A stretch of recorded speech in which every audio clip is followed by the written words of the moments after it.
Hello student, welcome to NCERT Education.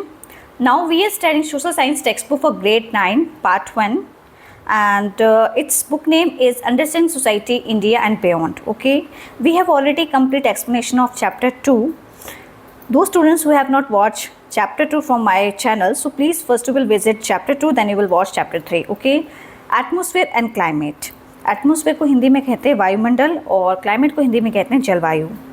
तो इस chapter के अंदर हम यही पढ़ेंगे कि वायुमंडल क्या है, इसकी परतें कौन कौन सी हैं और मानसून किस तरीके से बनता है और जलवायु का पृथ्वी पर क्या प्रभाव पड़ता है।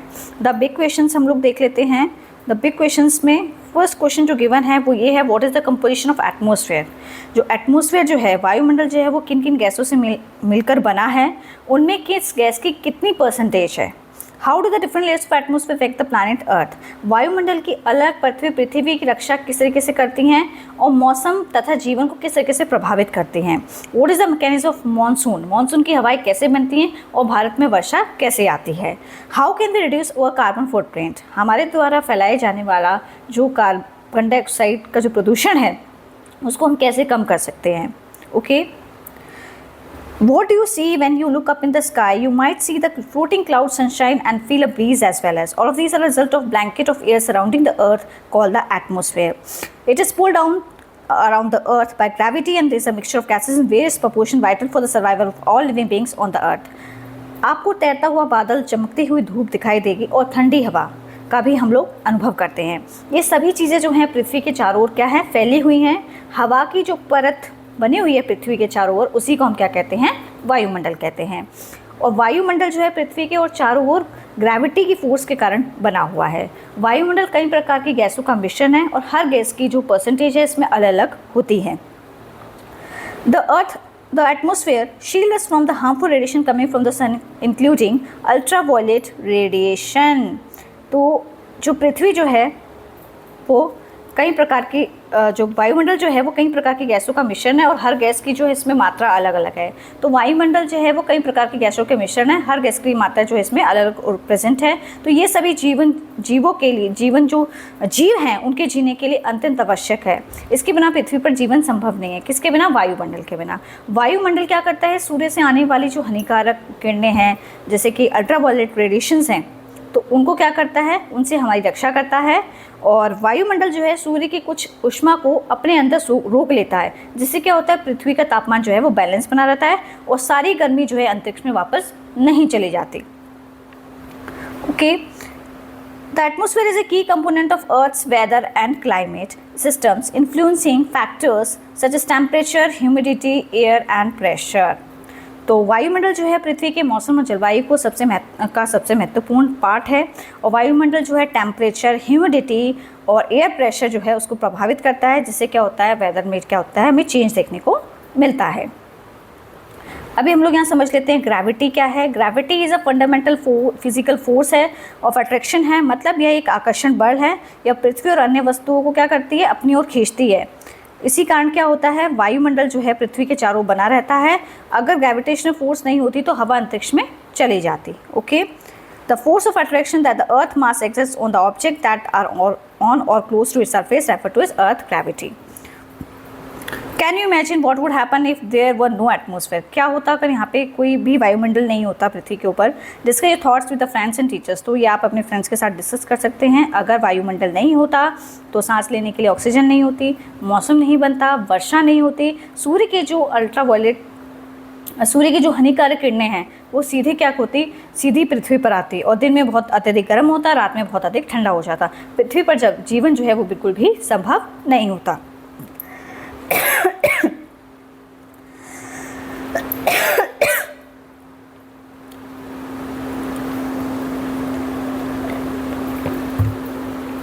Composition and structure of atmosphere. तो अभी जो है इसमें हम कंपोजिशन और स्ट्रक्चर ऑफ एटमॉस्फेयर को समझने वाले हैं कि कंपोजिशन और स्ट्रक्चर क्या है एटमॉस्फेयर का। तो कंपोजिशन ऑफ द एटमॉस्फेयर की हम बात करें तो एटमॉस्फेयर जो है, अर्थ का एटमॉस्फेयर जो है वो बहुत सारी गैसेस का मिश्रण है, जिसमें नाइट्रोजन और ऑक्सीजन जो है प्राइमरी मोस्ट अबेंडेंट गैस मानी जाती है, जो कि बहुत ज़रूरी है जीवन जीने के लिए। Okay, Carbon dioxide, argon, helium, neon, krypton, xenon, ozone and hydrogen are the some other gas present in the atmosphere but are found in lesser quantity. तो जो पृथ्वी पर जीने के लिए जो है दो गैसेज जो है बहुत ज़्यादा इंपॉर्टेंट है, जिसमें था हमारा नाइट्रोजन और ऑक्सीजन, क्योंकि नाइट्रोजन जो है वो पौधों की वृद्धि और प्रोटीन बनाने में मदद करती है। ऑक्सीजन जो है वो सभी जीवों के लिए रेस्पिरेशन के लिए बहुत आवश्यक है, ठीक है, जो कि हमारी पृथ्वी पे 78% नाइट्रोजन है, जबकि और हमारी पृथ्वी पे ऑक्सीजन 21% है। और इसी कारण जीवन जीने के लिए सभी महत्वपूर्ण गैस जो हैं ये सारी महत्वपूर्ण गैस मानी जाती हैं। वायुमंडल में कुछ अन्य गैसें भी होती हैं, जैसे कि CO2, जैसे कि मैंने आपको बताया, और आर्गन हो गया, हीलियम हो गया, नियॉन हो गया, क्रिप्टॉन हो गया, जेनन हो गया, ओजोन हो गया, हाइड्रोजन। लेकिन इनकी जो क्वांटिटी है वो बहुत कम है और इसलिए इन्हें ट्रेस गैसेस भी कहा जाता है, मतलब अल्प मात्रा वाली gases. Okay, Beside these, the atmosphere also consists of water vapor and tiny dust particles. तो इसमें जो है हमारा जो वायुमंडल है इसमें गैसों के अलावा क्या है, जल वाष्प भी है, धूल के बहुत छोटे छोटे कण भी मौजूद हैं। वायुमंडल में जल वाष्प की जो मात्रा है वो हर जगह पे समान नहीं होती, 0.1% से लेकर 0.4% के बीच बनी रहती है। रेगिस्तान में जो है ये कम है और समुद्र और अर्ध वाले जो क्षेत्र हैं उसमें बहुत ज़्यादा है जल वाष्प की मात्रा। जल वाष्प क्या करता है, बादल बनने और वर्षा और जो होती है बारिश की फॉर्म में या बर्फ़ की फॉर्म में या ओले की फॉर्म में, इसको कराने में बहुत इंपॉर्टेंट रोल जो है वो प्ले करती है। अगर जल वाष्प नहीं होगा तो बादल और वर्षा भी नहीं होगी। जैसे जैसे हम पृथ्वी से ऊपर की ओर जाते हैं, ऊपर ऊंचाई की ओर जाते हैं, तो वायुमंडल की जो गैसों की मात्रा है और उसका रेशियो जो है वो चेंज होने लगता है। इसलिए ऊंचाई के साथ वायुमंडल का जो कंपोजिशन है गैसेस का वो भी बदल जाता है। Figure 3.2, composition of atmosphere, nitrogen 78% और अदर गैसेस 0.03% है। ओके, और ऑक्सीजन 21% है, जो कि क्या है, ऑक्सीजन जो है वो बर्निंग के लिए और रेस्पिरेशन के लिए बहुत ज़रूरी गैसेस मानी जाती है। आर्गन 0.93 इनएक्टिव गैस है, इसमें कोई भी केमिकल रिएक्शन नहीं, कोई भी इसमें से गैसेस जो है केमिकल रिएक्शन भाग नहीं लेती। और कार्बन डाइऑक्साइड 0.0% है, जो कि प्लांट्स के लिए फोटोसिंथेसिस के प्रोसेस में यूज़ की जाती है वाली गैस, और ये ग्रीन हाउस प्रभाव में भी बहुत ज़्यादा योगदान देती है। ओके, और इसके अलावा जो 0.03 जो गैस है, हीलियम, नियॉन, क्रिप्टॉन, ओजोन, ये बहुत कम मात्रा में पाई जाती हैं। Okay, how is nitrogen useful for plants, nitrogen किस तरीके से प्लांट्स के लिए बहुत ज़्यादा यूजफुल है, इसको आप क्या कर चैप्टर जो आपने द इनविजिबल लिविंग वर्ल्ड के बारे में जो चैप्टर था, जो क्लास 8 की जो साइंस की टेक्स्ट बुक न्यू जो आई थी क्यूरियोसिटी वाली, उसमें आपने पढ़ा होगा कि नाइट्रोजन जो है किस तरीके से प्लांट्स के लिए यूज़फुल है। तो नाइट्रोजन पौधों के लिए बहुत ज़्यादा पोषक तत्व प्राप्त कराता है या प्रोटीन बनाने में मदद करता है, पौधों की वृद्धि में बहुत ज़्यादा सहायक होता है, हरी पत्तियों में जो क्लोरोफिल बनता है उसमें बहुत ज़्यादा हेल्प करता है। ओके, अभी हम जो समझने वाले हैं इसमें हम समझेंगे स्ट्रक्चर ऑफ द एटमॉस्फेयर। तो स्ट्रक्चर ऑफ द एटमॉस्फेयर मतलब होता है कि वायुमंडल की संरचना कैसी है, तो उसके बारे में अभी हम यहाँ पे समझने वाले हैं।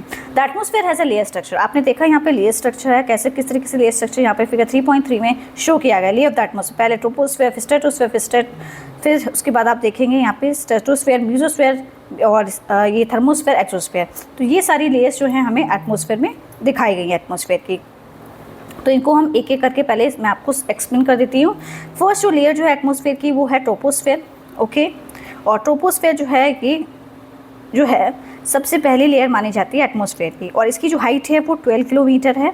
उसके बाद आप जो बाउंड्री जो लाइन है ट्रोपोस्फेयर की, जो बाउंड्री लाइन है और स्ट्रेटोस्फेयर की जहाँ से शुरुआत होती है उसको, उसकी जो सीमा है उसको ट्रोपोपॉज बोलते हैं।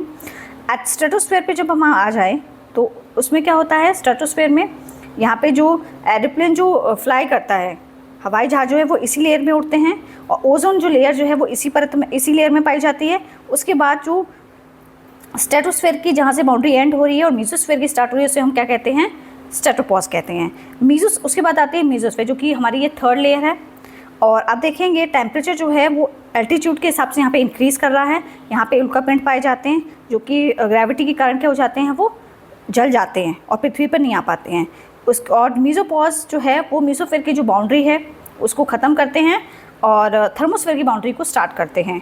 और थर्मोस्फेयर में क्या होता है, जितने भी सैटेलाइट्स है वो यहीं इसी लेयर में पाई जाती हैं, और ऑरोरा जो है ये भी यहीं जो है लाइट है जो इसी लेयर में दिखाई देती है। उसके बाद आता है हमारा एक्सोस्फेयर। ठीक है, तो एक्सोस्फेयर जो है ये सबसे हमारी जो है सबसे लास्ट लेयर मानी जाती है। सबसे जो ऊपर जो लेयर सबसे ज़्यादा गई है वो एक्सोस्फेयर की है, और ये लास्ट लेयर मानी जाती है एटमॉस्फेयर की। ओके, एल्टीट्यूड क्या है, the height of a location above mean sea level is called altitude. जो हाइट है, समुद्र तल से जो ऊंचाई है, उसको एल्टीट्यूड बताया गया है, जिसको मेजर्स करते हैं हम लोग मीटर्स में और फीट में। और मेन सी लेवल को हम लोग क्या मान के चलते हैं, कंसिडर एज 0 मान के चलते हैं। ओके, अभी जो है ये जो हमने लेयर्स पढ़ी हैं एटमॉस्फेयर की, इनको मैं आपको पूरा इनका डिटेल एक्सप्लेनेशन समझा देती हूँ। ट्रोपोस्फेयर जो है, इसका डिटेल एक्सप्लेनेशन हम लोग समझ लेते हैं, क्या है क्या नहीं है। ओके, फर्स्ट जो लेयर जो इसमें गिवन है वो है ट्रोपोस्फेयर। Okay, troposphere. तो ट्रोपोस्फेयर क्या है, जो ये मोस्ट इंपॉर्टेंट लेयर है एटमॉस्फेयर की, जिसकी हाइट 12 किलोमीटर है। और इसमें क्या है, इस लेयर में टेम्परेचर जो है डिक्रीज होता जा रहा है जैसे जैसे हाइट बढ़ रही है। ठीक है, यहाँ पे क्या होता है कि टेम्परेचर जो है वो इस लेयर में कम होता जा रहा है जैसे जैसे हाइट बढ़ती जा रही है। The air we breathe exist air, जो हवा जो हम सांस लेने में यूज़ करते हैं वो यहीं पाई जाती है। और बादल, वर्षा, आंधी, तूफान आदि सभी जितने भी वेदर फिनोमिना हैं वो इसी परत में होते हुए देखने को मिलेंगे। Troposphere is separated from the stratosphere by transition zone known as tropopause. जो ट्रोपोस्फेयर की लेयर जो है वो सेपरेट हो रही है स्ट्रेटोस्फेयर से, तो वो कौन सा एक ट्रांजिशन जोन बनाते हैं जिसको हम कहते हैं ट्रोपोपॉज। मतलब ट्रोपोस्फेयर और स्ट्रेटोस्फेयर के बीच की जो सीमा है, उसके ऊपर जो अगली परत शुरू होती है उसको हम स्ट्रेटोस्फेयर कहते हैं। ओके, और जो उसकी जो बीच की जो सीमा है ट्रोपोस्फेयर और स्ट्रेटोस्फेयर, उसको हम कहते हैं, उसकी शुरुआत है, उसको हम कहते हैं ट्रोपोपॉज। ओके, अगर किसी बच्चे को नहीं समझ में आता तो प्लीज़ वो लोग मुझे कमेंट सेक्शन में मैसेज कर सकते हैं, मैं दोबारा एक्सप्लेन करूँगी। नेक्स्ट हमारा आता है स्ट्रेटोस्फेयर। तो स्ट्रेटोस्फेयर क्या है, स्ट्रेटोस्फेयर जो है ट्रोपोस्फेयर के ऊपर जो लेयर है उसको हम कहते हैं स्ट्रेटोस्फेयर, जो कि एक्सटेंड कहाँ तक कर रही है, 50 किलोमीटर्स तक। ओके, 12 से 50 किलोमीटर तो ये फैली है। और इसी परत में क्या होगा, मौसम खराब, इस परत में क्या होगा, जो हवाई जहाज़ है वो इसी परत में उड़ते हैं। और यहाँ पे मौसम ख़राब नहीं होता, इसलिए हवाई जहाज़ जो इसी परत में उड़ते हैं। और इसी परत में ओजोन लेयर भी पाई जाती है। और ओजोन लेयर क्या करती है, जो सूर्य की हानिकारक यूवी किरणें हैं उनको रोक लेती है, और इस कारण जो है पृथ्वी पर जो जीवन जो है वो सुरक्षित रहता है। Okay, a notable feature of the atmosphere is that contains layer of ozone gas which shield us by filtering sun's harmful radiations, including ultraviolet radiations. The stratosphere marks the boundary between stratosphere and mesosphere. तो stratopause क्या है, stratopause जो है वो boundary है, सीमा है stratosphere की और मेसोस्फेयर, जहाँ पे स्ट्रेटोस्फेयर खत्म हो रही है और मेसोस्फेयर की शुरुआत हो रही है। थर्ड लेयर जो हमारे एटमॉस्फेयर की है वो है मेसोस्फेयर। तो मेसोस्फेयर में क्या होता है, मेसोस्फेयर जो है ये स्ट्रेटोस्फेयर के बाद वाली लेयर है जिसको थर्ड लेयर बोला गया एटमॉस्फेयर की।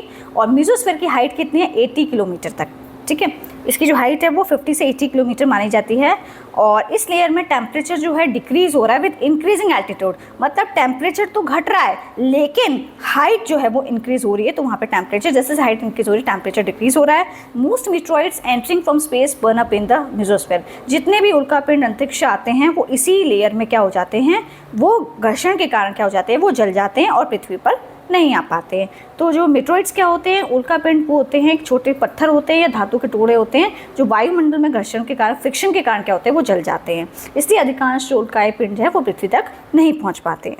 डोंट मिस आउट, एक इंपॉर्टेंट इन्फॉर्मेशन यहाँ पे गिवन है, temperature decrease with altitude only in the troposphere and mesosphere. Temperature जो है वो डिक्रीज होगा जैसे जैसे हाइट बढ़ेगी, वो भी कौन सी लेयर में, सिर्फ ट्रोपोस्फेयर में और मेसोस्फेयर में। लेकिन स्ट्रेटोस्फेयर में क्या होगा, टेम्परेचर इंक्रीज होगा जैसे जैसे जो एल्टीट्यूड है वो हाइट जो है उसके साथ साथ। ओके, नेक्स्ट जो हमारी लेयर है that is fourth layer, that is thermosphere.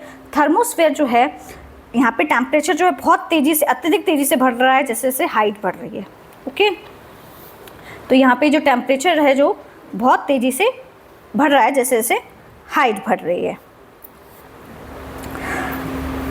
rise very rapidly with increasing altitude as the gas molecules in this layer observe X-rays and short wave ultraviolet radiation। तो यहाँ पे क्या होता है, तापमंडल में ऊंचाई बढ़ने पर तापमान बहुत तेज़ी से बढ़ता है। तो इसका ये रीज़न है, यहाँ की जो गैस जो है वो सूर्य की जो एक्स किरणें हैं और छोटी तरंग वाली अल्ट्रावायलेट जो रेडिएशन है उसको अवशोषित कर लेती हैं। ओके, तापमंडल लगभग कहाँ तक फैला हुआ है, 80 से लेके 700 किलोमीटर तक जो है तापमंडल फैला हुआ है। यहाँ पे आप देख सकते हैं। It also helps with radio transmission by reflecting radio waves from transmitted from the earth back towards it. Okay, यह परत जो है रेडियो तरंगों को पृथ्वी की ओर से वापस परिवर्तित करती है, जिससे दूर तक क्या होता है, रेडियो का जो कम्युनिकेशन जो है वो संभव हो पाता है। ओके, और आयनमंडल जो है वो तापमंडल का ही पार्ट है।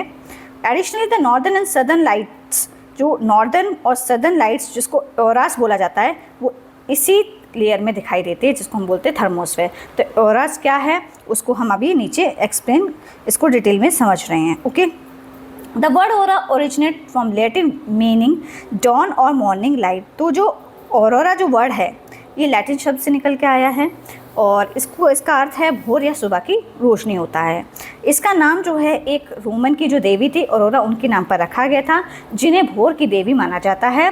और ध्रुवीय क्षेत्रों में आकाश में जब दिखाई देने वाली जो रंग बिरंगी लाइट्स हैं उनको ऑरोरा कहते हैं। और सूर्य से निकलने वाली जो अवशोषित कण हैं वो पृथ्वी के चुंबकीय ध्रुवों की ओर आकर्षित होती हैं। तो ये कण जो है वायुमंडल की गैसों से टकराते हैं, जिससे गैस अलग अलग रंगों में चमकने लगती है।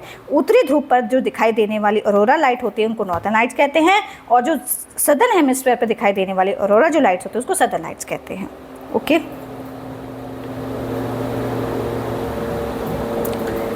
एक्सोस्फीयर, ये हमारी जो है अपर मोस्ट लेयर है एटमॉस्फेयर की, कौन सी है, एक्सोस्फीयर, जिसको हिंदी में कहते हैं बहिमंडल। ओके, तो इसको हम समझ लेते हैं ये क्या है।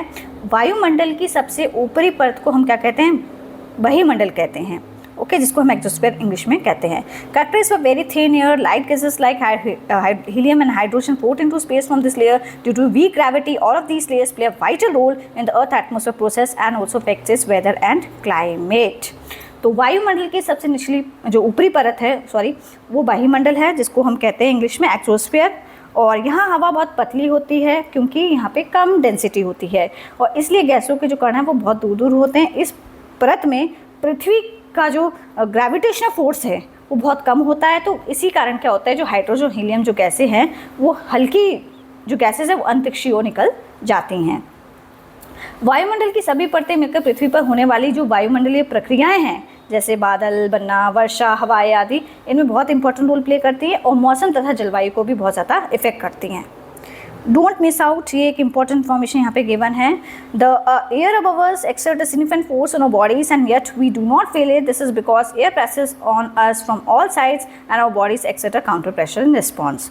हमारे ऊपर मौजूद हवा जो है वो हमारे शरीर पर दबाव डालती है, लेकिन हमें इसका एहसास नहीं होता है। ऐसा इसलिए होता है क्योंकि हवा हमारे शरीर के अंदर भी उतना ही दबाव डालती है जितना बाहर से दबाव आ रहा है, और दोनों दबाव जो है एक दूसरे को क्या करते हैं, बैलेंस करते हैं। ओके, फिगर 3.5 में गिवन है the pressure inside on bodies is also equal to atmosphere pressure and cancels the pressure from outside. ये चीज़ बताई गई, जो वायु दाब शरीर पर सभी दिशाओं से लगता है, शरीर के अंदर का जो दबाव भी लगभग उतना ही होता है जितना बाहर से दबाव हमें महसूस होता है। ठीक है,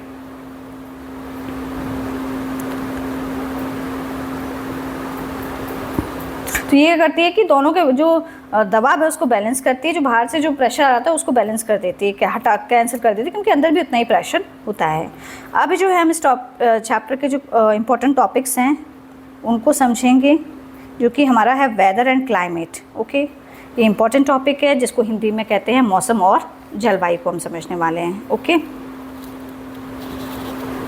तो मौसम और जलवायु जो है इस टॉपिक को समझ लेते हैं। ये क्या है, Is it going to rain today? Will be bright and sunny today? How often do you find yourself wondering about these questions when you want to go out and play? ये ऐसे प्रश्न हैं जो हम रोज़ पूछते हैं, आज बारिश होगी या धूप निकलेगी, उसके अकॉर्डिंग ही हम लोग क्या करते हैं, घूमने जाते हैं, खेलते हैं बाहर, और हम अक्सर मौसम के बारे में सोचते रहते हैं। मौसम का अर्थ है कि घंटे और दिन प्रतिदिन बढ़ने वाला वायुमंडल की स्थिति, मतलब the term weather refers to the hour to hour and day to day condition of the atmosphere. जो आर टू आर और जो डे टू डे जो कंडीशन हो रही है एटमॉस्फेयर की, उसी को हम क्या कहते हैं, उसी को हम क्या कहते हैं, उसी को हम वेदर कहते हैं। Okay, hour to hour day to day जो कंडीशन हो रही है वायुमंडल की, उसको हम कहते हैं वेदर। ओके, मौसम का अर्थ है घंटे घंटे और दिन प्रतिदिन बनने वाली जो वायुमंडल की जो स्थिति है उसको हम मौसम कहते हैं। जब ज़्यादा गर्म और उमस वाला मौसम होता है तो व्यक्ति को वो इरिटेबल बना देता है। ओके, हॉट और ह्यूमिड वेदर जो है makes one irritable, while pleasant और ब्रीजी वेदर जो है वो आपको बहुत ज़्यादा खुश भी कर देता है। उसके हिसाब से आप क्या करते हैं, प्लानिंग करते हैं आउटिंग की। Okay, weather can vary significantly from day to day. The average weather condition of a place for over a long period time refer to the climate of the place. Climate refers to sum total of weather conditions and variations over a large area for an extended period of time, usually 30 years or more. तो मौसम जो है हर दिन बदल सकता है, आज धूप हो सकती है, कल बारिश है। किसी स्थान के जो लंबे समय तक के जो औसत मौसम को उस स्थान की जलवायु कहते हैं हम लोग, ठीक है। और जलवायु किसी बड़े क्षेत्र में लगभग 30 वर्ष या उससे अधिक समय भी तक रहने वाले मौसम के जो एवरेज स्थिति है उसको हम क्या कहते हैं, क्लाइमेट। एलिमेंट्स ऑफ वेदर और क्लाइमेट क्या है, तो एलिमेंट्स जो है वेदर और क्लाइमेट के मेन एलिमेंट्स जो है वो क्या हैं, वो है टेम्परेचर, ठीक है, और प्रेसिपिटेशन, ह्यूमिडिटी, विंड और एटमॉस्फेरिक प्रेशर। तो ये सब क्या है, एलिमेंट्स हैं, ठीक है। मौसम और जलवायु कई तत्वों से प्रभावित होती है। तो मौसम और जलवायु के मुख्य तत्व हैं तापमान, और वर्षण मीन्स प्रेसिपिटेशन, आर्द्रता मीन्स ह्यूमिडिटी, पवन मीन्स विंड, वायुदाब मीन्स होता है एटमॉस्फेरिक प्रेशर। ओके, तो इंसुलेशन क्या होता है, the incoming solar energy from the sun that is intercepted by the earth. सूर्य से पृथ्वी पर पहुंचने वाली सूर्य की जो एनर्जी है, सोलर जो एनर्जी, उसको हम सूर्यताप कहते हैं। सूर्य से पृथ्वी पर आने वाली ऊष्मा और ऊर्जा, that is called insulation. Okay, अब टेम्परेचर क्या है, temperature of the atmosphere varies not only between day and night. Temperature जो है वायुमंडल का वो दिन और रात पे निर्भर नहीं करता, वो ऋतुओं पे भी डिपेंड करता है, सीजन्स पे भी डिपेंड करता है। जैसे summers tend to be hotter than winters, summers जो हैं उसमें ज़्यादा गर्मी होती है एज़ कम्पेयर टू विंटर्स। और इम्पोर्टेंट फैक्टर जो तापमान को प्रभावित करता है वो डिस्ट्रीब्यूशन ऑफ इंसुलेशन है, मतलब किस तरीके से जो है सूर्य ताप जो है उसका वितरण हो रहा है। The amount of insolation decreases from the equator towards the pole, hence the temperature decreases from the equator towards the pole। तो जो सूरज की रोशनी जो है वो इक्वेटर पे सीधी पड़ती है, तो उसके कारण क्या होता है, इंसुलेशन वहाँ पे ज़्यादा होता है। और जैसे जैसे हम इक्वेटर से पोल्स की तरफ जाते हैं तो इंसुलेशन जो है, सूरज की किरणें जो है वो सीधी जो नहीं पड़ती, वो तिरछी पड़ती हैं, तो उसके कारण क्या होता है, वहाँ पे इंसुलेशन जो है वो कम हो जाता है। और वैसे ही टेम्परेचर जो है वो भी कम हो जाता है जब इक्वेटर से हम टुवर्ड्स द पोल जाते हैं। ओके,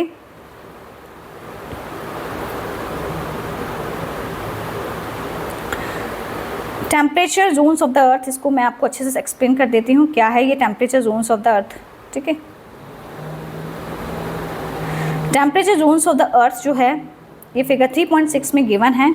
तो पहले जो है इसमें मैं आपको एक्सप्लेन कर देती हूँ कि ये जो डायग्राम्स गिवन है आपको उसमें क्या क्या दिया गया है। तो पहले आप देख सकते हैं सन रेज दी गई है। सन रेज क्या है, ये सूरज की किरणें हैं जो पृथ्वी पर सीधी पड़ रही हैं, ठीक है। और भूमध्य रेखा पर ये किरणें सबसे अधिक सीधी पड़ रही हैं, आप देख सकते हैं अधिक सीधी पड़ रही हैं। और बाकी जगह पोल्स पे आप देखेंगे और थोड़ा सा आप अगर टेम्परेट जोन में जाएंगे तो वहाँ पे थोड़ी सी तिरछी पड़ेंगी, और जब आप पोल्स पर जाएंगे तो बिल्कुल ही तिरछी पड़ती हैं।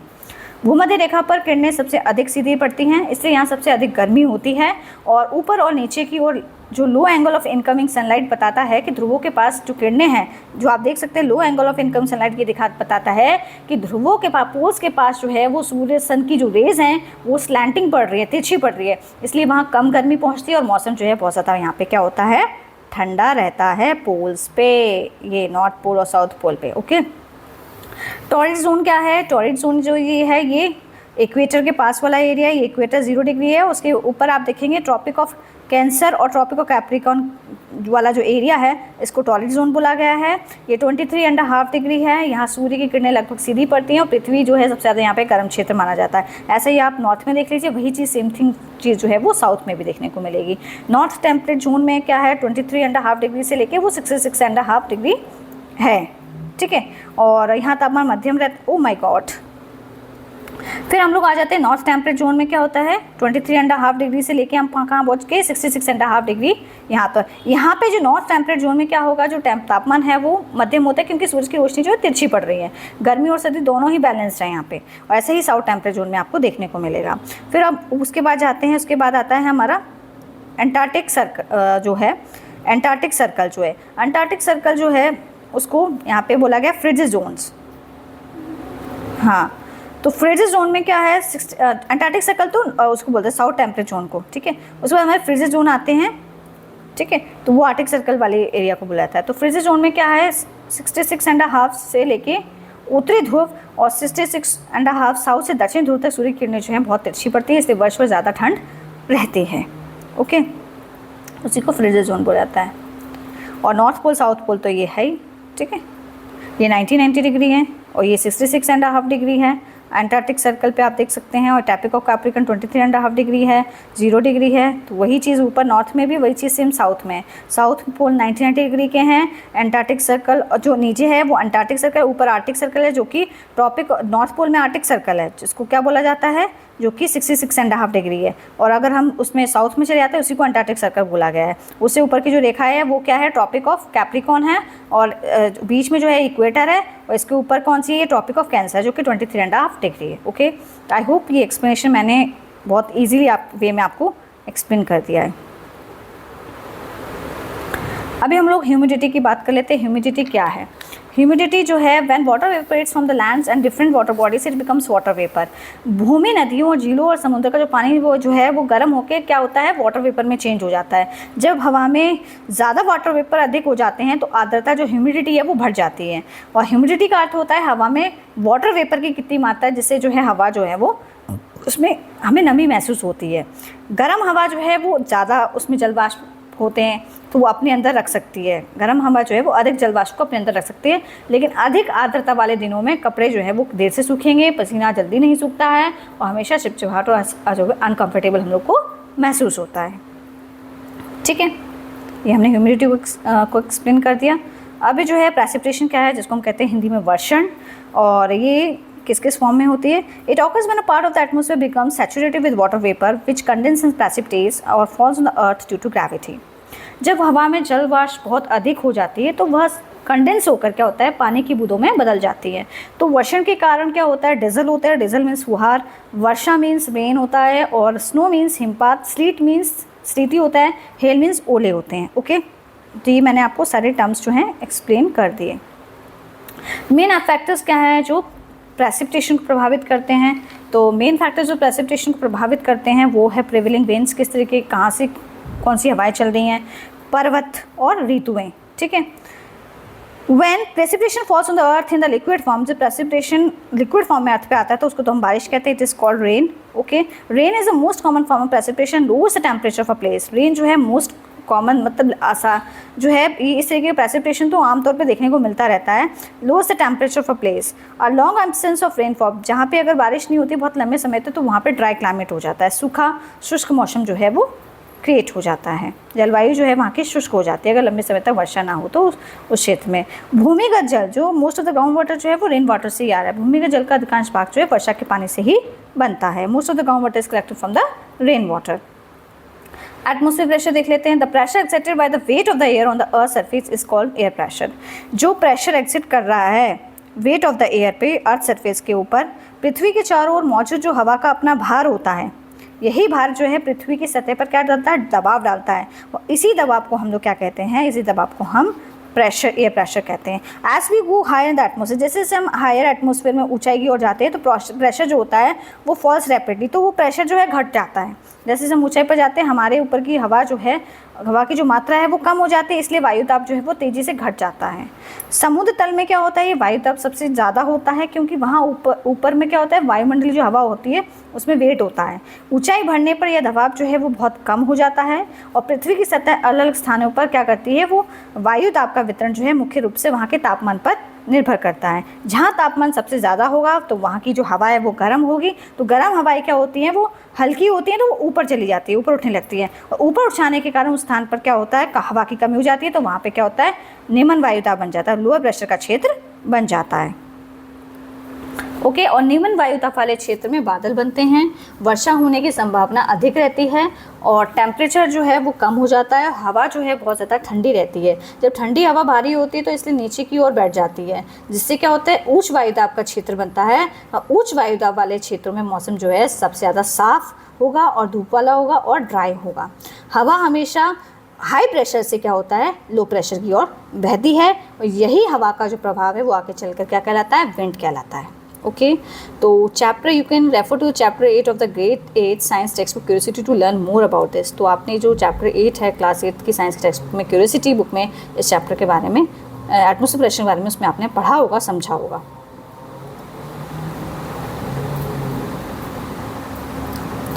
Wind is caused bye figure 3.7 आप लोग देख सकते हैं, फिगर 3.7। तो फिगर 3.7 में फिगर 3.7 जो है, wind is caused by air flowing from high pressure to low pressure. तो इसमें दिखा है कि विंड जो है वो हाई प्रेशर से लो प्रेशर की ओर जा रही है। ठीक है, देखो ये विंड जो है ये हाई प्रेशर से कहाँ जा रही है, लो प्रेशर की तरफ जा रही है। ओके, इस direction is influence by earth rotation, और इसका डायरेक्शन किससे प्रभावित है, अर्थ, किस तरीके से अर्थ में रोटेशन हो रही है, परिक्रमण कैसे हो रहा है। विंड क्या है, तो मूवमेंट जो है एयर की, वो हवा की जो गति होती है वो high pressure area to low pressure area जाती है, जिसको हम विंड कहते हैं। ठीक है, और इट कैन बी जेंटल, ये हवा जो है वो बहुत धीमी भी हो सकती है, कई बार हवा जो है बहुत ज़्यादा, जो हवा जो है बहुत ज़्यादा तेज़ भी चल सकती है, कभी आंधी कभी तूफान। तो इस तरह की स्थिति जो है वो देखने को मिलती है।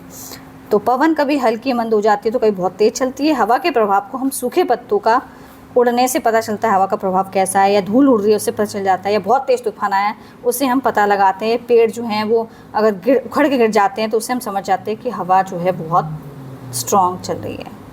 Okay, think about it. You might have noted that sometimes wind is so strong it is difficult to walk against it. Can you think of some other times when strong winds have caused problems for you?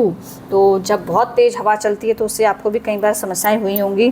तो फिर उसमें क्या क्या problems आती हैं, cycle आप चलाएंगे तो दिक्कतें आएंगी, पेड़ टूट जाते हैं, उनकी शाखाएँ टूट जाती हैं, बिजली के तार टूट जाते हैं, छत जो हैं वो, छतों पे जब हम खड़े होते हैं तो फिर हमें भी जो है प्रेशर जो है वो दिखाई देता है, और धूल भरी आंधी जो है वो हमें देखने में बहुत ज़्यादा परेशानी क्रिएट करती है।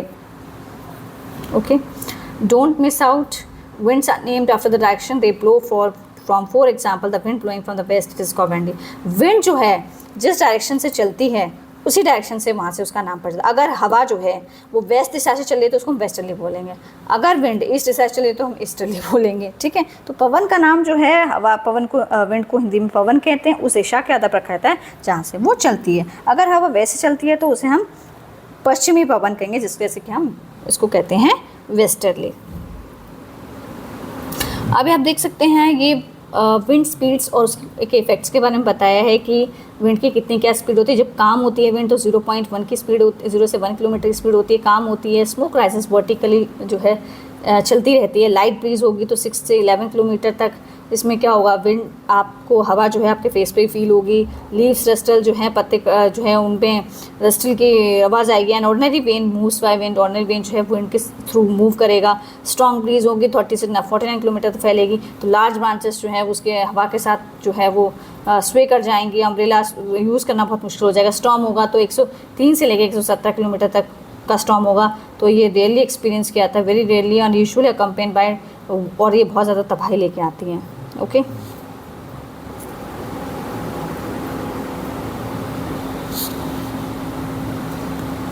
You may have observe that weather conditions often fluctuate. आपने देखो कभी कभी जो वेदर कंडीशन हमेशा फ्लक्चुएट होती है, कभी धूप है कि कभी गर्मी है, तो कभी कुछ ना कुछ आपको डिफरेंट देखने को मिलेगा। कभी एक जैसा मौसम जो है वो आपको देखने को नहीं मिला।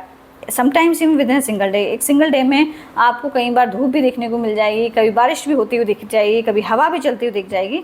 तो यही चीज़ बताइए इसमें। How based on generalized monthly atmospheric conditions a common pattern over few weeks और months such as the days being cool, hot और विंडी और काम, क्लाउडी और ब्राइट एंड वेट और dry, the air is divided into seasons. तो उसके basis पे क्या किया है, जो हवा जो चलती है तो उसी हिसाब से क्या है, सीजन्स को भी डिवाइड करते हैं हम लोग। ओके,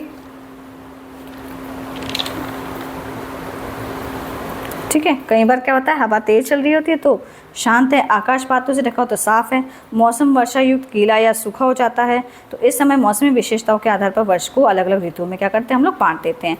अभी हम लोग जो है इसमें समझने वाले हैं कि सीजन्स क्या हैं इंडिया के अंदर, कौन कौन से सीजन्स हैं।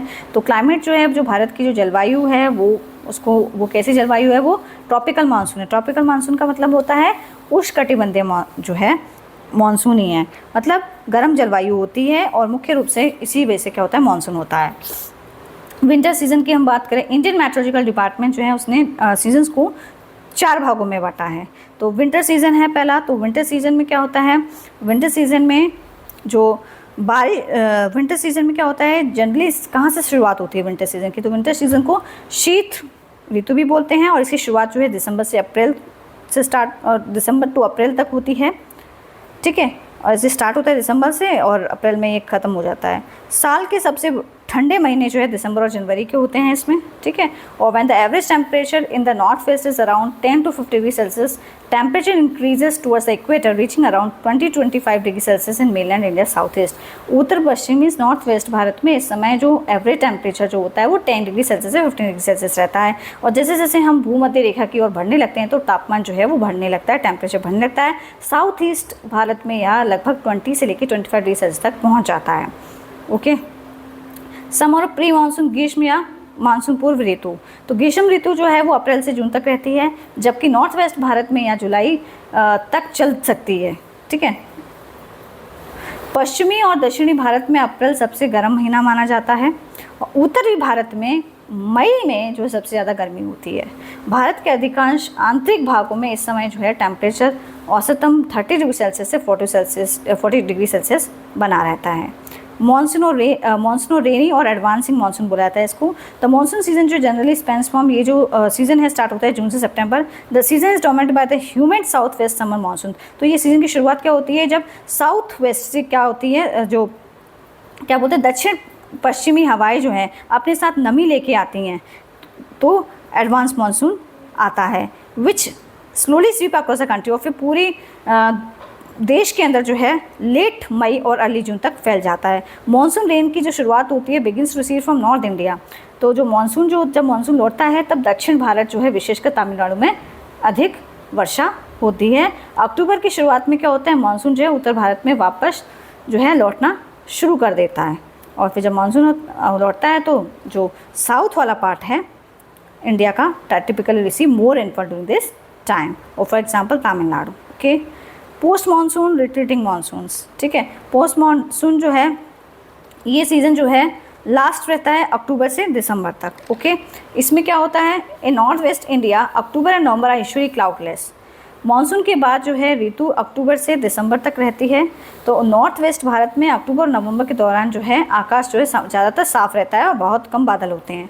तो हिमालय राज्यों में की जो जलवायु होती है वो समशीतोष्ण होने के कारण क्या होता है, वहाँ 4 नहीं बल्कि 6 ऋतुएं मानी जाती हैं। इनमें से अतिरिक्त 2 ऋतुएं और हैं जिसको कहते हैं ऑटम को शरद ऋतु और स्प्रिंग को कहते हैं वसंत ऋतु। तो सर्दियों के मौसम में भारत की भूमि बहुत जल्दी ठंडी हो जाती है, तो इसलिए ठंडी और शुष्क बिना नमी वाली जो हवाएं होती हैं वो भूमि से समुद्र की ओर चलती हैं, और ये हवाएं जो हैं भूमि से आती हैं, इसलिए इनमें नमी नहीं होती। इसी कारण भारत के अधिकांश भागों में ये वर्षा नहीं कराती हैं। लेकिन जब उत्तर पूर्व मानसून की हवाएं बंगाल की खाड़ी से ऊपर से गुजरती हैं तो वे समुद्र से बहुत सी जलवाष्प जो है नमी जो है अपने साथ लेके आती हैं, तो नमी लेने के बाद ये हवाएं जो है भारत के पूर्वी तट जिसको हम कहते हैं ईस्टर्न कोस्ट, वहाँ वर्षा कराती हैं। विशेष रूप से तमिलनाडु, आंध्र प्रदेश और कर्नाटक के कुछ भागों में बहुत अच्छी वर्षा होती है। डोंट मिस आउट, तो एक इम्पॉर्टेंट इन्फॉर्मेशन है जो यहाँ पे गिवन है। Traditionally India experience 6 season, Bharat देश के अंदर जो है वो 6 सीजन्स को हम लोगों ने एक्सपीरियंस किया है, और ईच अबाउट 2 मंथ्स, और सभी सीजन्स लगभग 2-2 महीने तो रहते ही हैं। और spring, summer, monsoon, early autumn, late autumn, winter, and these seasons are based on the astronomical division. और ये जो सीजन बेस्ड है वो एस्ट्रोनॉमिकल डिवीजन जो है 12 मंथ्स का उन्होंने 6 पार्ट में किया है। ट्रेडिशनल इंडियन कैलेंडर जो है वो भी इस सीजन्स को, इस अरेंजमेंट जो सीज़न का अरेंजमेंट है उसको बताता है। Traditionally Indian seasons, the seasons and their duration में vary across different parts of country. तो ये सीजन्स के अकॉर्डिंग क्या है, इन्होंने यहाँ पे ड्यूरेशन बताया है जो कि अलग अलग पार्ट्स ऑफ कंट्री में देखने को मिलता है। तो सीजन्स में वसंत, ग्रीष्म, वर्षा, शरद, हेमंत, श्रेष्ठा। तो मंथ्स भी बताए कि कौन कौन से मंथ में कितने महीने जो है आपको वसंत दिखेगा, कितने महीने कौन से महीने में दिखा। तो चैत्र और वैशाख जो है वसंत होता है जो कि मार्च से अप्रैल माना जाता है। ज्येष्ठ और आषाढ़ ग्रीष्म है जो कि मई से जून है। और वर्षा जो है वो श्रवण भाद्रपद है जो कि जुलाई से अगस्त है। शरद जो है अश्विन कार्तिक है जो सितंबर से अक्टूबर में है। हेमंत माघर्ष पूष नवंबर दिसंबर। और शिशिरा जो माघ और फागुन जनवरी फरवरी तक होता है। ओके, कौटिल्य का जो अर्थशास्त्र है उसमें भी रिकॉर्ड्स दिए गए हैं साइंटिफिक मेजरमेंट्स ऑफ रेनफॉल के, उनका प्रैक्टिकल एप्लीकेशन किया गया है मेजर कंट्री के रेवेन्यू को रिलीफ एफर्ट्स के लिए। ठीक है, तो कौटिल्य के अर्थशास्त्र में भी इस तरीके से मौसम के बारे में बताया गया है। मॉनसून्स क्या होते हैं, तो मॉनसून्स के बारे में हम समझ लेते हैं। The climate of India strongly influenced by monsoon winds. जो क्लाइमेट है इंडिया का वो बहुत ज़्यादा जो है मानसून विंड से प्रभावित होता है। The sailors who came to India, तो मानसून जो है, जो भारत की जलवायु है वो पर सबसे अधिक प्रभाव जो है मानसूनी हवाओं का पड़ता है, ठीक है। और भारत में वर्षा, तापमान और ऋतुओं का स्वरूप जो है काफ़ी हद तक मानसून पर निर्भर करता है। तो पुराने समय में क्या होता था, प्राचीन समय में एक जो नाविक होते थे वो समुद्र के रास्ते भारत आते थे, तो उन्होंने सबसे पहले यह देखा कि वर्षा के अलग अलग समय पर हवाओं की दिशा क्या हो रही है, वो बदल रही है। तो इसी घटना को बाद में उन्होंने क्या कहा, मानसून कहा, ठीक है। The sailors who came to India during ancient times were among the first to notice the phenomena of monsoon. उन्होंने ऑब्जर्व किया था ये phenomena. They benefit from the reversal of the wind system as they travel by sailing ships at the mercy of the winds. The Arabs who had also come to India as the traders name the seasonal reversal of the wind system monsoons drive from the Arabic word मौसम विच literally means seasons. तो उस समय क्या होता था, जहाज जो है वो इंजन से नहीं चलते थे बल्कि हवा के सहारे ही चलते थे। इसलिए जब हवा की दिशा बदलती थी तो नाविक जो होता था वो अपनी यात्रा भी उसी दिशा में कर लेता था। इनसे बहुत ज़्यादा लाभ मिलता था। जो अरब के व्यापारी जो भारत आए थे व्यापार करने के लिए, उन्होंने हवाओं की जो इस मौसमी जो दिशा है उस परिवर्तन को मानसून नाम दिया। और यह शब्द अरबी भाषा के मौसम से बना है जिसका अर्थ है ऋतु, और जिसको इंग्लिश में हम कहते हैं सीज़न। ओके, मानसून क्या है, it refers to the seasonal reversal in the wind direction during a year. मतलब सीजन के अकॉर्डिंग जो विंड चल रही है, और वो भी पूरे वर्ष भर जो सीजन के अकॉर्डिंग जो हवा चलती है उसी को हम मानसून कहते हैं। डोंट मिस आउट, एक इम्पॉर्टेंट इन्फॉर्मेशन है। Since crop production often dependent on seasonal monsoon rains, India worked out methods to predict rainfall. Krish Para and the Brij Samhita describe such methods in every season. Krish Parashara's main technique was based on the position of the moon and sun in the sky. Varamira in his Brahmachitra considered lunar mansions, nakshatras in predicting seasonal rainfall. Even today, large number of farming practices in India are based on these ancient methods.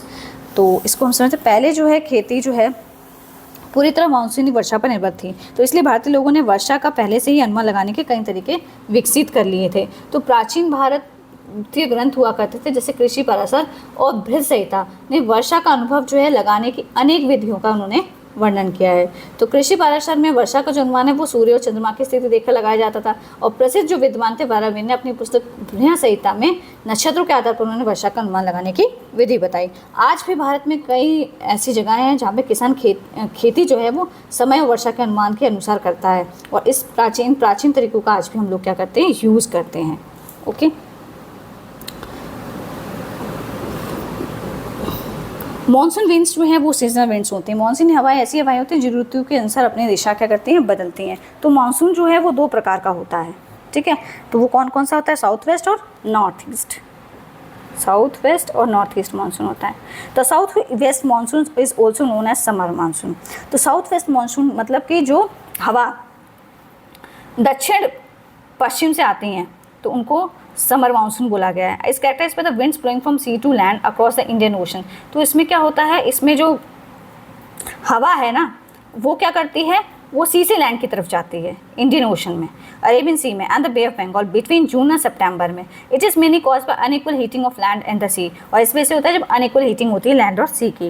During summer the landmass of India heats up faster than the surrounding oceans that creates a low pressure area over the Indian subcontinent when the Indian Ocean remains relatively cooler has high pressure. Winds move from high pressure area to low pressure areas. So moist winds blow from the ocean towards the land hanging rainfall. It accounts for the most of the rainfall in the country throughout the year.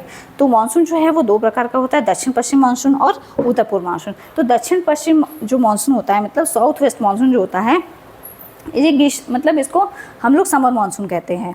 ये जून से लेकर सितंबर तक चलता है और इसमें जो हवाएं होती हैं वो समुद्र से कहाँ जा रही हैं, भूमि की तरफ चलती हैं। तो जो हिंद महासागर है, जो हमारा इंडियन ओशन है और जो हमारे अरेबियन सी है और जो हमारे बे ऑफ बंगाल है, वहाँ से क्या होता है ये नमी लेकर कहाँ आते हैं, भारत में आती हैं। तो यहाँ पे क्या होता है फिर मानसून इसलिए बनता है क्योंकि भूमि और समुद्र जो है वो अलग गति से गर्म होते हैं। तो वो जो हमारी लैंड होती है वो तो अधिक गर्म होने से क्या होता है, वो जल्दी गर्म भी हो जाती है और ठंडी भी हो जाती है। तो उससे क्या होता है भारत पर क्या होता है निम्न लो प्रेशर एरिया क्रिएट हो जाता है। और जबकि समुद्र जो है वो जब भूमि अधिक गर्म होती है तो समुद्र जो है बच्चे ठंडा ही रहता है, तो वहाँ पे हाई प्रेशर एरिया होता है।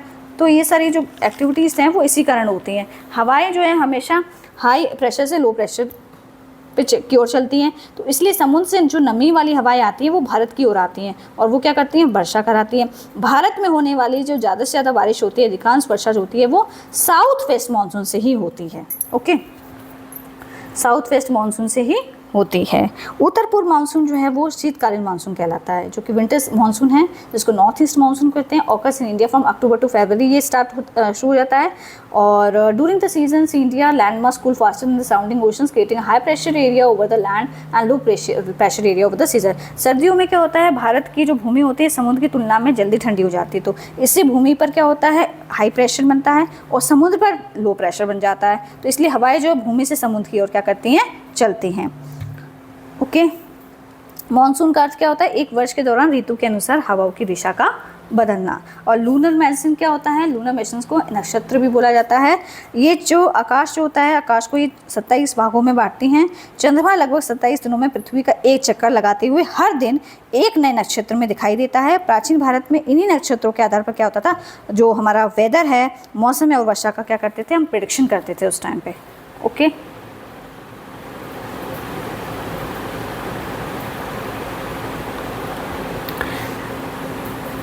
फिगर 3.10 में शो किया गया है कि normal dates of advancing south west monsoon. तो अब देखेंगे 8 जुलाई को क्या हो रहा है, एडवांसिंग जो मानसून है वो देखने को मिल रहा है। तो ये डिफरेंट डेट्स में यहाँ पे शो किया है कि नॉर्मल डेट्स शो किए हैं advancing of south west monsoon के बारे में।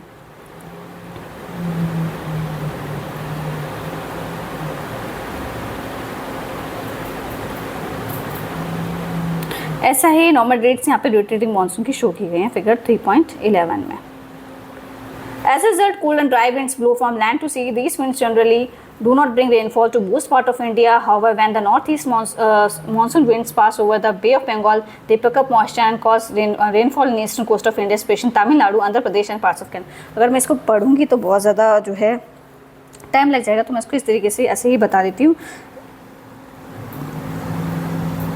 सर्दियों में क्या होता है, मौसम की जो भूमि है वो बहुत जल्दी ठंडी हो जाती है, तो इसलिए ठंडी और शुष्क हवा जो है बिना जो मॉइस्चर जो है वो अपने साथ हवाएं जो हैं वो समुद्र से लैंड से समुद्र की ओर चलती हैं, तो ये हवाएं भूमि से आती हैं, इसलिए इसमें नमी नहीं होती। इसी कारण भारत के अधिकांश भागों में ये वर्षा नहीं कराती हैं।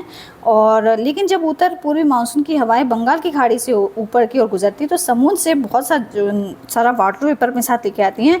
तो वाटर वेपर होने के बाद क्या होता है, ये हवाएं भारत के ईस्टर्न कोस्ट पे जाकर वर्षा कराती हैं, तो इससे तमिलनाडु, आंध्र प्रदेश और बहुत सारा पार्ट से कर्नाटका का वहाँ पर बहुत अच्छी बारिश हो जाती है। ओके, तो दक्षिण पूर्वी भारत विशेषकर तमिलनाडु के लिए शीतकालीन मानसून के लिए बहुत ज़्यादा महत्वपूर्ण है, क्योंकि इसी से क्या होती है, वहाँ पर वर्षा होती है। भारत के लोगों के जीवन में जो मानसून है उसने काफ़ी इंपॉर्टेंट रोल प्ले किया है, खेती के लिए, पानी के लिए और अर्थव्यवस्था जो है सभी मानसून पर निर्भर रहती है। भारत की जो अधिकांश खेती जो है मानसून की वर्षा पर निर्भर करती है। किसान फसल बोने और उन्हें उगाने के लिए वर्षा के पानी पर क्या रहते हैं, निर्भर रहते हैं। ओके, और transport good monsoon ensure sufficient food productions and water supply in rivers reservoirs as and wells. तो अगर अच्छा मानसून हो जाता है तो क्या होता है, यदि मानसून अच्छा होता है तो फसलें अच्छी होती हैं और जो फूड का प्रोडक्शन है वो भी अच्छा हो जाता है, और जो हमारे डैम्स हैं, नदियाँ हैं, बांध हैं, कुआं, उनमें भी क्या होता है, एक पर्याप्त जो है मात्रा में पानी अवेलेबल हो जाता है, सफिशिएंट क्वांटिटी में। मानसून का जो प्रभाव होता है केवल खेती पर ही नहीं बल्कि लोगों के दैनिक जीवन, यातायात, त्योहारों और रोजगारों पर भी पड़ता है, विशेषकर गांव में। यदि बहुत अधिक हो जाएगी तो क्या होगा, अगर बारिश बहुत ज़्यादा हो जाएगी तो बाढ़ आ जाएगी, यदि मानसून कमज़ोर हो जाए तो ड्रॉट हो जाएगा, ठीक है, सूखा पड़ जाएगा। तो इस प्रकार मानसून जो है भारत की अर्थव्यवस्था, लोगों की जो लाइवलीहुड है और उनकी जो जीवन शैली है, उस पर बहुत लाइफस्टाइल है, उस पर बहुत ज़्यादा इफ़ेक्ट पड़ता है। ओके, और डोंट मिस आउट, यहाँ पे एक इम्पॉर्टेंट इन्फॉर्मेशन यहाँ पे गिवन है कि जो नेशनल मानसून मिशन है, मिनिस्ट्री ऑफ अर्थ साइंसेस ने डेवलप किया है state of the art weather and climate prediction models को। मानसून जो है वो हमारे जीवन में कई तरीके से प्रभावित करता है, तो ये तो आप सबने समझा ही है। तो जो भारत सरकार जो है उसने पृथ्वी विज्ञान मंत्रालय ने राष्ट्रीय मानसून मिशन शुरू किया है।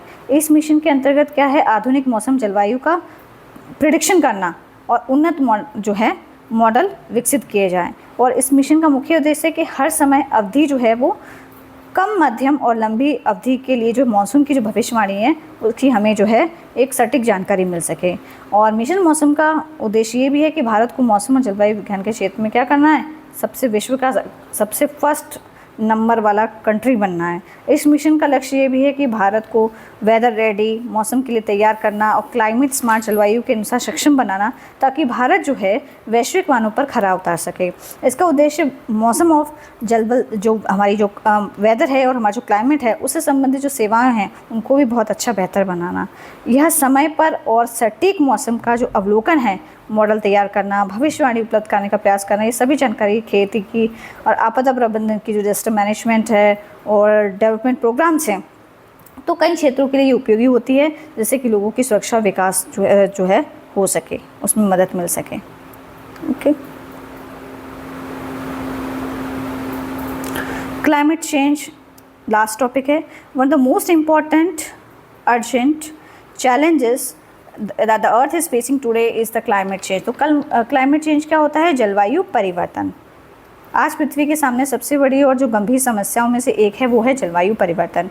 जलवायु परिवर्तन का अर्थ है कि लंबे समय तक मौसम के पैटर्न में बदलाव आना, जैसे तापमान की वजह से, वर्षा की वजह से, हवा की वजह से। और यह परिवर्तन जो है मुख्य रूप से मानव गतिविधियों के कारण होता है। कोयला, पेट्रोल, डीजल, फॉसिल फ्यूल्स हम लोग जो जलाते हैं, डिफॉरेस्टेशन हो रहा है, जंगलों की कटाई हो रही है, इंडस्ट्रियल पोल्यूशन हो रहा है, कारखानों से होने वाला प्रदूषण हो गया, और जो गैसेस रिलीज़ हो रही है कार्बन डाइऑक्साइड और उससे जो वातावरण में छूट जाती हैं, तो इन कारणों से क्या हो रहा है, वातावरण में क्या हो रहा है, ग्रीन हाउस की जो मात्रा है वो ज़्यादा बढ़ रही है, जैसे कि CO2 हो गया, CH4 हो गया, N2 हो गया और वाटर वेपर हो गए। तो ये गैस जो है सूर्य की गर्मी को पृथ्वी के चारों ओर रोक लेती है, जिससे पृथ्वी का तापमान जो है वो बढ़ने लगता है। इसी को हम क्या कहते हैं? ग्लोबल वार्मिंग कहते हैं। और इसी कारण क्या होता है, कई बार बाढ़ जो है वो अधिक आ जाती है, सूखा बट ड्रॉट हो जाता है, ग्लेशियर मेल्ट होने शुरू हो जाते हैं, समुद्र का जो जल स्तर है वो बहुत ज़्यादा बढ़ जाता है, और पौधों और जानवरों की जो नई प्रजातियाँ हैं वो कई प्रजातियाँ हैं, बहुत सारी प्रजाति जो नई वो भी समाप्त हो चुकी होती हैं। जलवायु परिवर्तन जो है केवल पर्यावरण को ही नहीं बल्कि मानव स्वास्थ्य, खेती और लोगों के जो लाइवलीहुड है उसको भी बहुत ज़्यादा नुकसान पहुंचता है। तो हमें अपना जो कार्बन फुटप्रिंट है उसको कम करना चाहिए, तो रिड्यूसिंग कार्बन फुटप्रिंट्स और यूजिंग रिन्यूएबल एनर्जी, और रिन्यूएबल एनर्जी का ज़्यादा से ज़्यादा जो है वो यूज़ करना चाहिए। कार्बन फुटप्रिंट हम कम करेंगे तो जो ऐसी गतिविधियाँ जो काम करनी चाहिए जिनसे ग्रीन हाउस गैस निकलती हैं, तो इससे बहुत ज़्यादा फ़ायदा होगा। हमें जो है सूर्य ऊर्जा और जो सोलर एनर्जी और विंड एनर्जी है, इस तरीके के जो रिन्यूएबल रिसोर्सेज हैं उनका ज़्यादा से ज़्यादा उपयोग करना चाहिए, जंगलों की रक्षा करनी चाहिए और अधिक से अधिक पेड़ लगाने चाहिए। हमें ऐसा जीवन अपनाना चाहिए जिससे पर्यावरण को जो है कम नुकसान पहुँचे, और जैसे बिजली बचाना, पानी की बचत करना और lace use of plastic, recycling करना, हर छोटा प्रयास की जो है भी बहुत महत्वपूर्ण होता है। तो प्रत्येक व्यक्ति को पर्यावरण की रक्षा करने के लिए, पृथ्वी को स्वस्थ और हरी भरी बनाने रखने के लिए तो इस तरीके के प्रयास करने चाहिए। यहाँ पे गिवन है कार्बन फुटप्रिंट क्या था? Total amount of greenhouse gases released in the atmosphere as a result of human activity such as energy use, transportation और the production of goods and services. जो कुल मात्रा है ग्रीन हाउस गैसेस की, जो कुल मात्रा है जो गैसें रिलीज़ हो रही हैं वातावरण के अंदर और ह्यूमन एक्टिविटीज़ के कारण, जैसे कि वो लोग एनर्जी यूज़ कर रहे हैं या ट्रांसपोर्टेशन का यूज़ कर रहे हैं और प्रोडक्शन हो रहा है गुड्स और सर्विसेज में, तो उन सब से जो गैस रिलीज़ हो रही है एटमॉस्फेयर में उसी को हम कहते हैं कार्बन फुटप्रिंट। तो यहाँ पे जो है माय कार्बन फुटप्रिंट, ये आप लोग एक्टिविटी कर सकते हैं, ठीक है, ये आप लोग खुद एक्टिविटी कर सकते हैं। इसको आप लोग पढ़ लीजिएगा, समझ लीजिएगा क्या है। अभी जो है इसका पंजाब फ्लड्स के बारे में मैं यहाँ पे आपको एक्सप्लेन कर देती हूँ। पंजाब फ्लड्स क्या है? पंजाब फ्लड्स जो है 2025 का है, ये एक केस स्टडी है। यहाँ पे केस स्टडी के बारे में बताया गया है। इन 2025 में क्या होता, पंजाब ने जो है एक्सपीरियंस किया था सीवर फ्लड्स को due to heavy monsoon rains के कारण and the consecutive swelling of the river Satluj, Beas and Ravi. And the floods damaged large part of the state, including villages, agriculture fields, houses, and important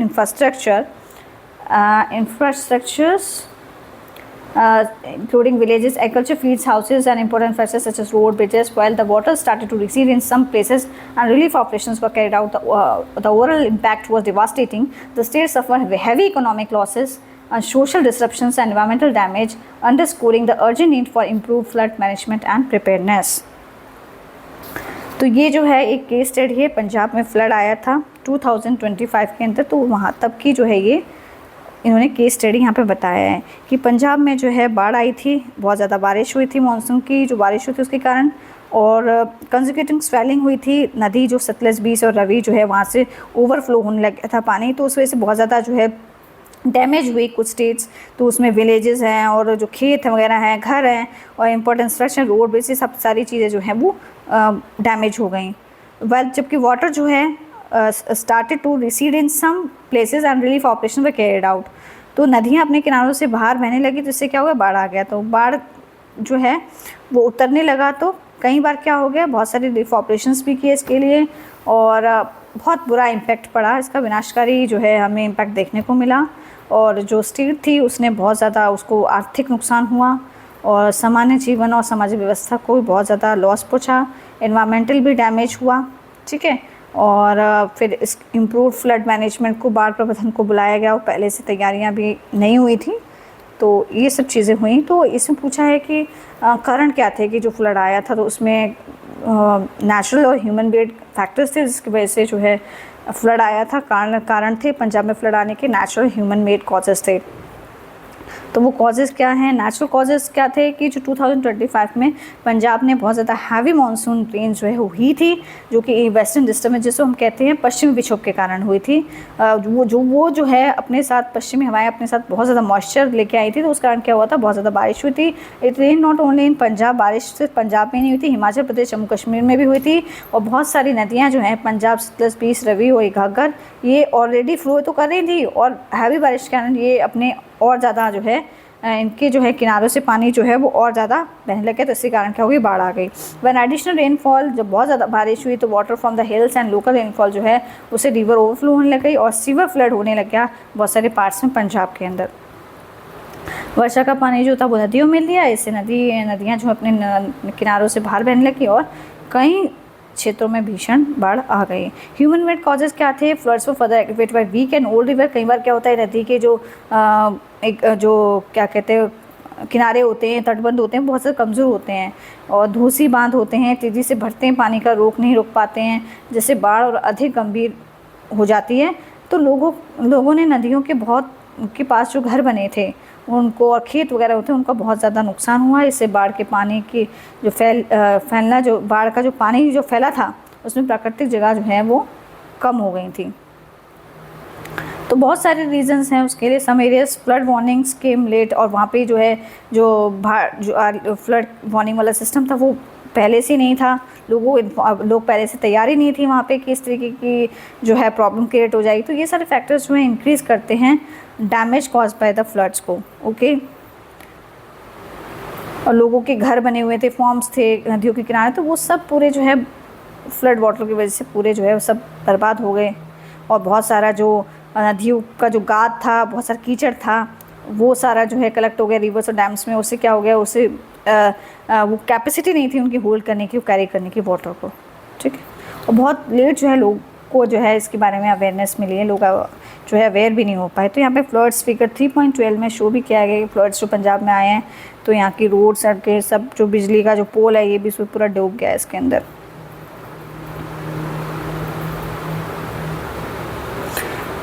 figure 3.13 में यहाँ पे show किया गया है कि किस तरीके से जो है रिलीफ ऑपरेशन हो रहे हैं ड्यूरिंग द फ्लड्स, किस तरीके से लोगों को यहाँ पे निकाला जा रहा है। तो इफ़ेक्ट्स क्या पड़ रहे हैं फ्लड्स के पंजाब में। बहुत सारे लोग जो है अपनी ज़िंदगी जो है खो चुके थे फ्लड के कारण, ठीक है। और कई बार क्या होता कि और भी रीजंस थे, करंट वगैरह लगने के कारण जो है लोग जो है ज़िंदगी खो, जो है घर वर टूटने के कारण भी लोग जो है इसमें से प्रभावित हुए। Thousands of people had to leave their homes and move to relief camps. बहुत सारे लोग जो अपने घर छोड़ के चले गए और रिलीफ कैंप में जाके रहने लगे अपनी सेफ्टी के लिए। लार्ज एरियाज ऑफ फार्मलैंड व कवर, जो जितना पूरा खेत था वो सब उस समय पानी भर गया, क्रॉप से पेड़ी वगैरह ये बहुत तरीके से जो है प्रभावित हुए। धान की खेती थी वो, उसको बहुत ज़्यादा नुकसान पहुँचा। पोल्ट्री और डेयरी फार्म्स जो थे वो भी बहुत बुरी तरीके से डैमेज और डिस्ट्रॉय हुए, नष्ट हो गए। बहुत सारे एनिमल्स थे जैसे काऊ, बफेलो, चिकन्स, ये सब मर चुके थे फ्लड की वजह से। Road, bridges, border fences and some public buildings भी डैमेज हुई, तो प्रॉपर्टी को भी बहुत ज़्यादा नुकसान पहुंचा।